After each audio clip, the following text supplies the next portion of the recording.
ఏంటి March 20th గొప్పతనం అంటారా? World's international happiness day. ఇంటర్నేషనల్గా హ్యాపీనెస్ డే జరుపుతున్నారంటే కంట్రీస్ అందరికీ ర్యాంకింగ్ ఇస్తారండి. వీళ్ళకి ఫస్ట్ ర్యాంక్, వీళ్ళకి సెకండ్ ర్యాంక్, అట్లాగా. ఫస్ట్ ర్యాంక్ ఎవరికో తెలుసా? వరల్డ్ వైడ్గా ఫిన్లాండ్కి. గత 8 years నుంచి కూడా ఫిన్లాండ్కే వస్తుంది first rank. Happiness, the best happiness country in the world is Finland from the past 8 years. Great కదా. ఇంతకీ ఏ లెక్క ప్రకారం చేస్తారంటే జీడిపి రేటు, వాళ్ళ సెన్స్ ఆఫ్ ఫ్రీడమ్ అండ్ వాళ్ళ ఎంటర్టైన్మెంట్ లెవెల్స్, అన్నిటికంటే ముఖ్యంగా జెనరాసిటీ, కరుణ.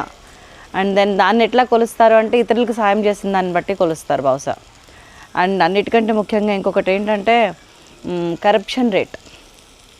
ఆ కంట్రీలో కరప్షన్ రేట్ ఎలా ఉందో దాన్ని బట్టి కూడా హ్యాపీనెస్ అనేది డిపెండ్ అయి ఉంటుందని అంటారు. హ్యాపీనెస్ని బట్టి కరప్షన్ లెవెల్స్ తక్కువ అవుతాయంట. మనం ఎక్కడ వినలేదు కదా, కానీ ఇవన్నీ వాస్తవాలు.